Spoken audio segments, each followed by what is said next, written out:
Mesdames et messieurs, il s'est tenu ce lundi 29 décembre 2014 au Palais du Peuple la dernière réunion du Conseil des ministres de l'année 2014 sous la haute autorité de son Excellence M. Denis Sassou Nguesso, Président de la République, chef de l'État. L'ordre du jour de ce dernier Conseil des ministres de l'année a porté sur l'examen des points ci-après. 3 projets de loi, dont 2 émanant du ministère du Développement industriel et de la promotion du secteur privé, et 1 projet de loi initié par le ministère de la Construction, de l'Urbanisme et de l'Habitat. 12 projets de décret introduits respectivement par le ministère de l'Économie forestière et du Développement durable et le ministère des Postes et Télécommunications. Ouvrant la séance du Conseil des ministres, le Président de la République a donné la parole en premier lieu à M. Isidore Mbouba, ministre d'État, ministre du Développement industriel et de la promotion du secteur privé. Répondant à la sollicitation du chef de l'État, le ministre d'État, ministre du Développement industriel et de la promotion du secteur privé, a soumis pour approbation au Conseil des ministres 2 projets de loi. Le premier projet de loi est relatif à la réglementation du système national de normalisation et de gestion de la qualité. Porté par une dynamique mondiale de plus en plus concurrentielle, l'industrie congolaise doit apporter des réponses appropriées aux exigences de compétitivité pour permettre aux produits, aux biens et aux services faits au Congo d'être vendus à un meilleur taux de profitabilité et de prix. Cet argumentaire aura présidé à l'élaboration de ce projet de loi.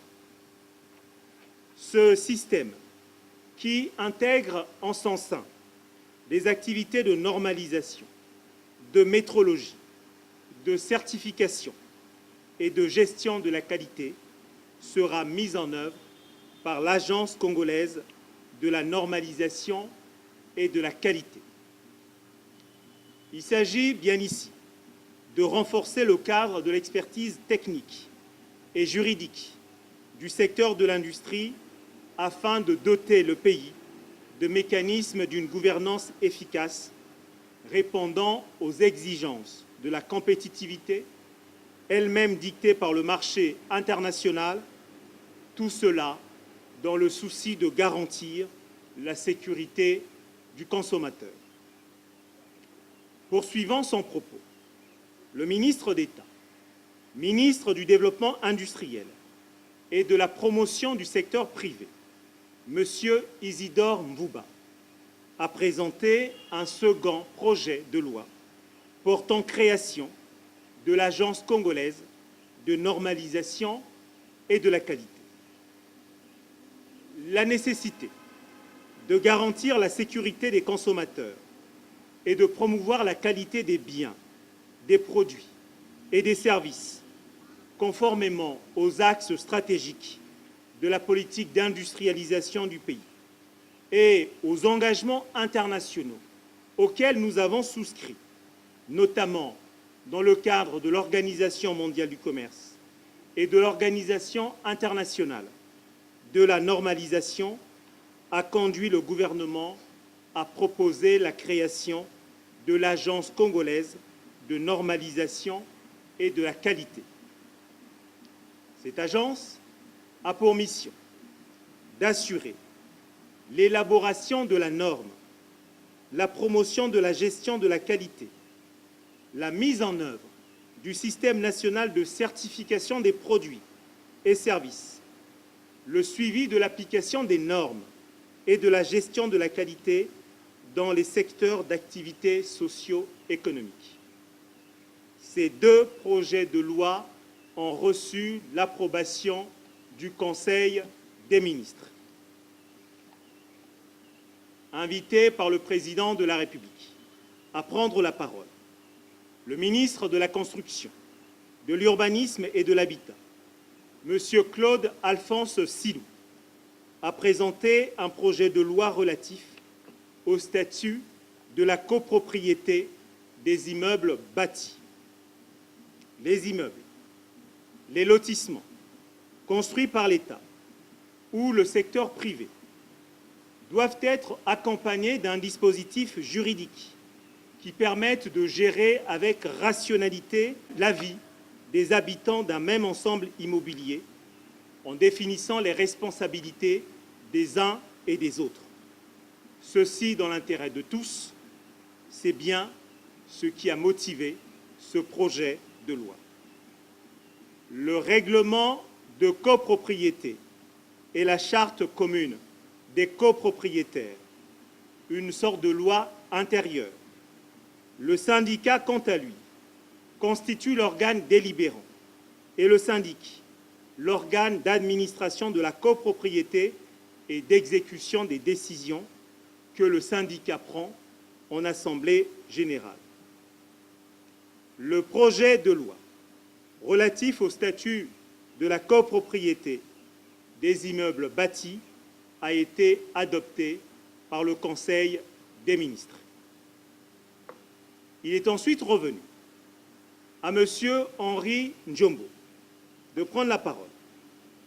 Le ministre de l'économie forestière et du développement durable a sollicité l'attention du Conseil des ministres sur 5 projets de décret.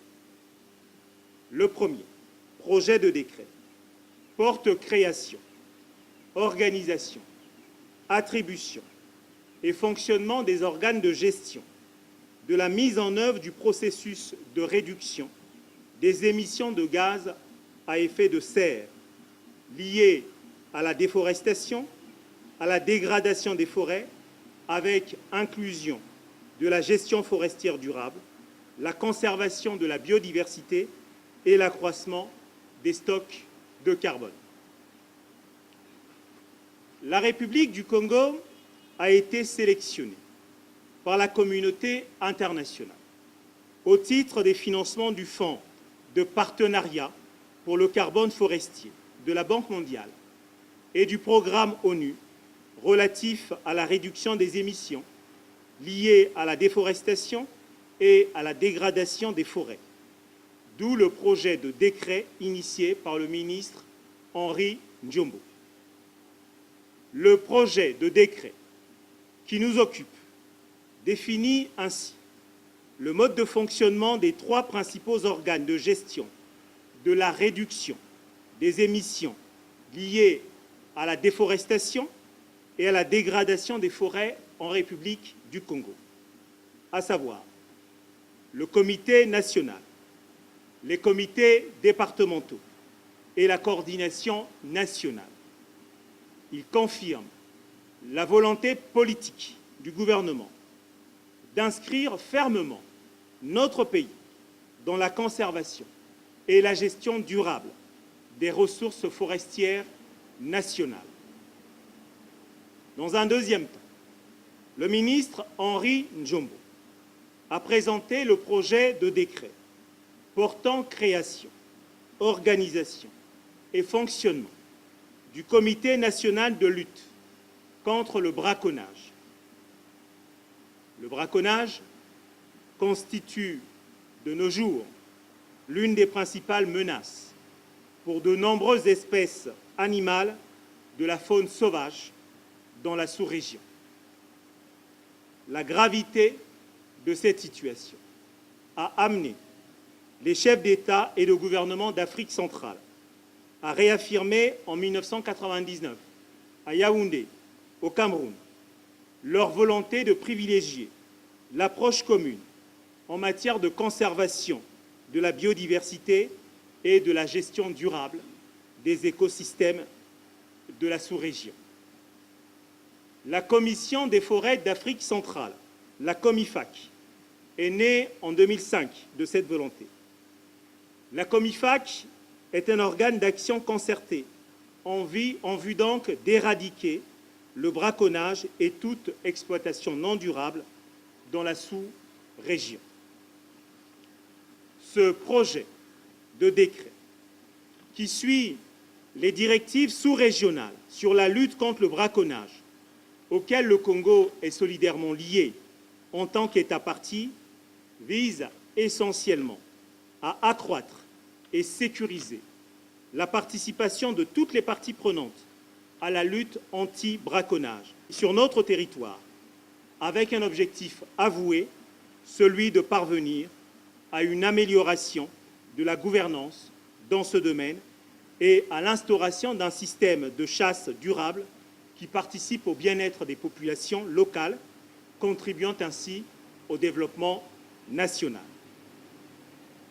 Le troisième projet de décret, présenté par le ministre de l'économie forestière et du développement durable, porte approbation du plan d'aménagement de l'unité forestière d'aménagement Ipenja, située dans la zone 1, Likwala, du secteur forestier nord.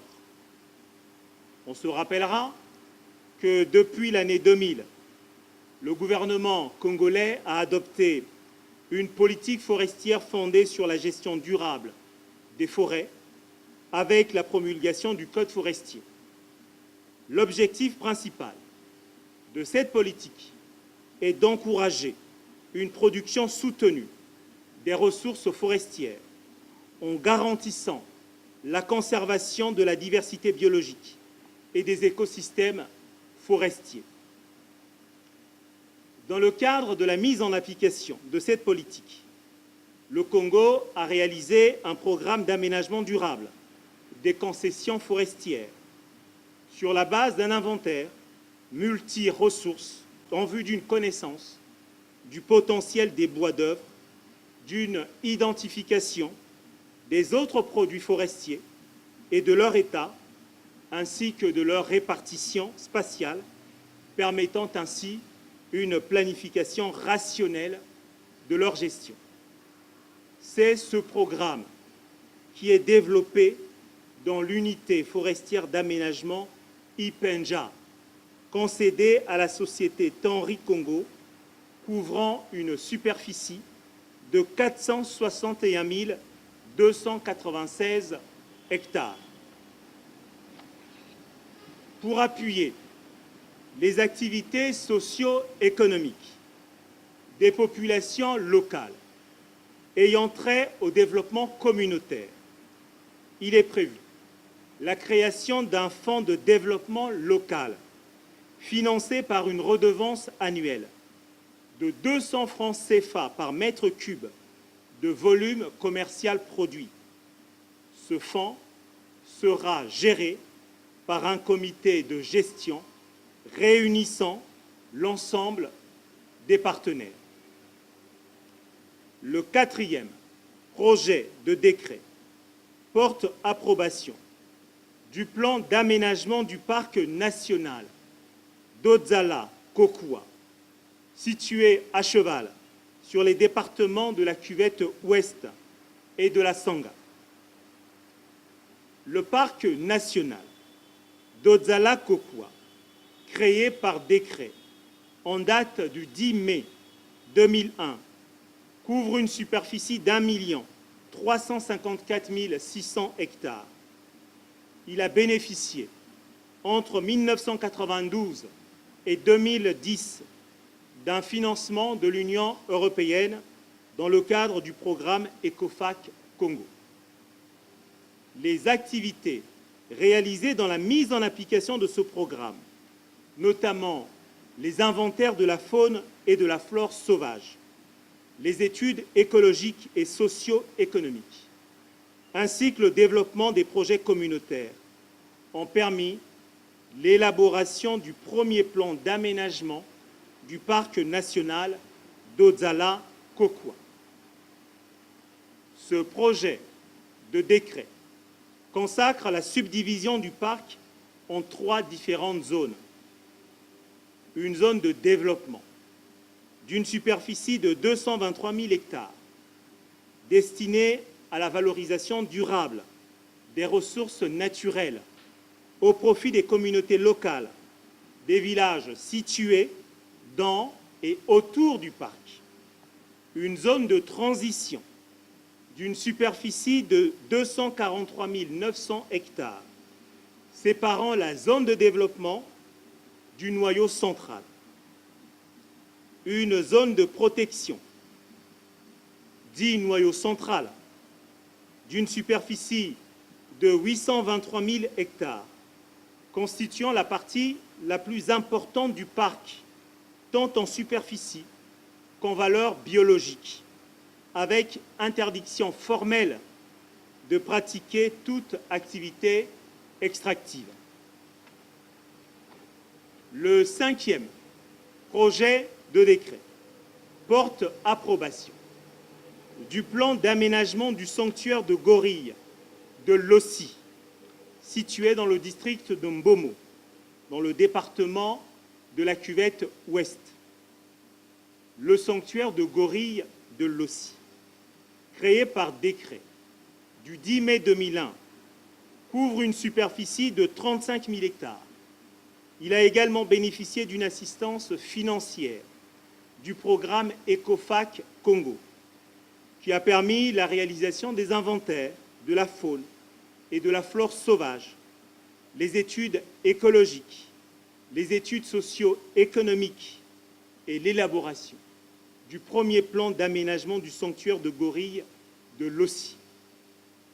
Ce plan d'aménagement consacre la subdivision du sanctuaire en 3 différentes zones, dont une zone de développement, une zone tampon et une zone de protection, dit noyau central, d'une superficie de 26 286 hectares.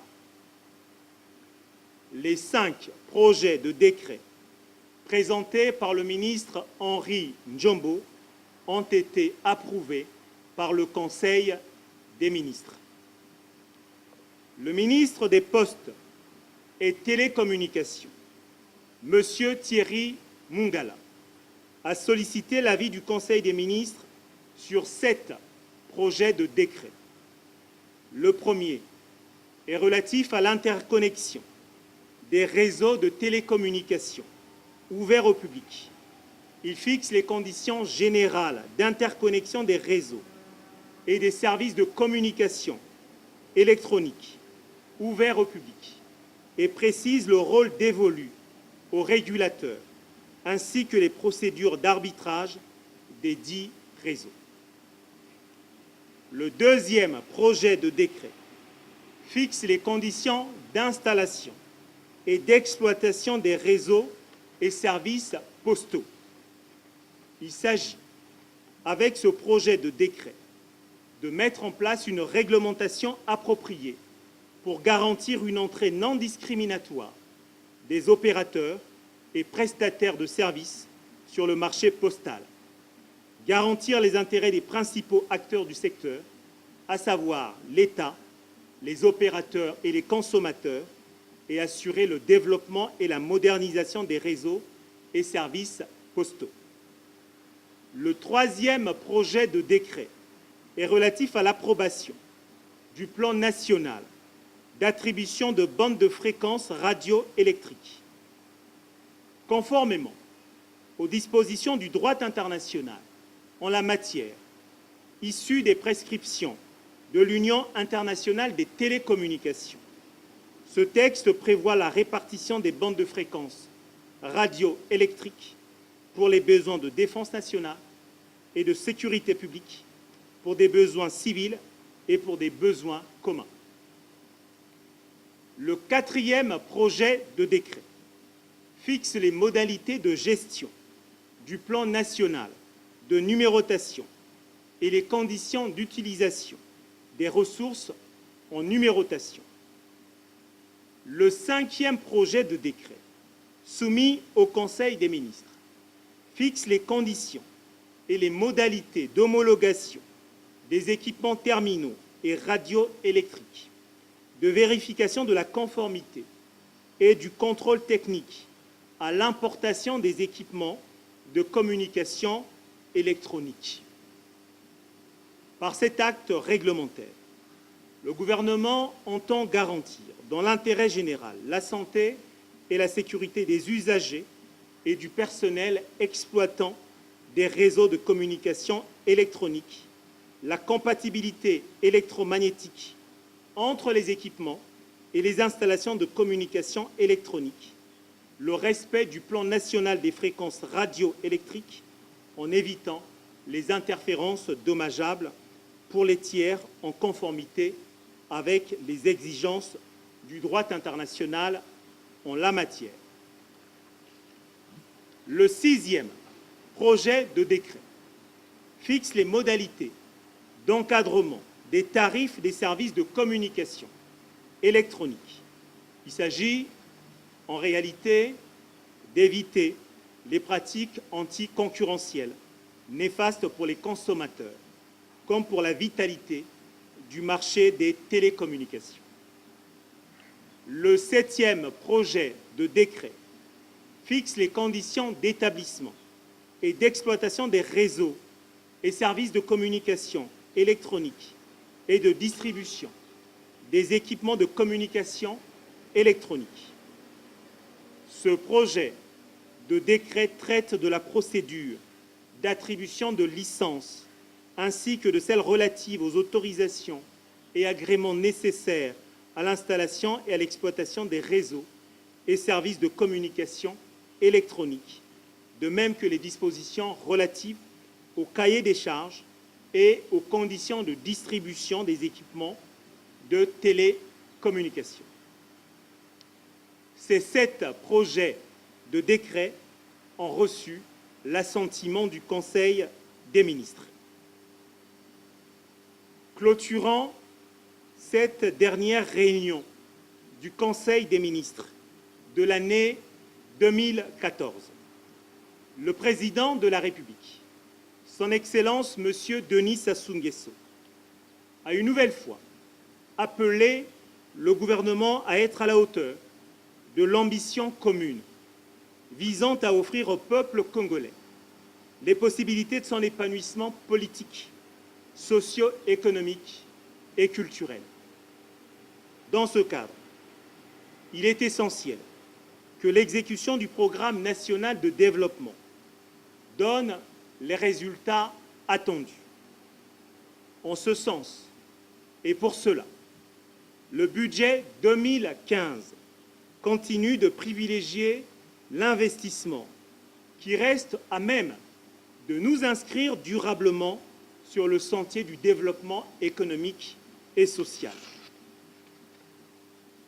Et cette exigence est portée par un suivi et évaluation de l'action gouvernementale, avec comme point de mire la recherche des goulots d'étranglement de l'action publique, l'idée étant de parvenir à une rationalisation des choix budgétaires et au-delà de l'action publique, afin de nourrir la croissance du pays et de facto soutenir efficacement le développement du pays.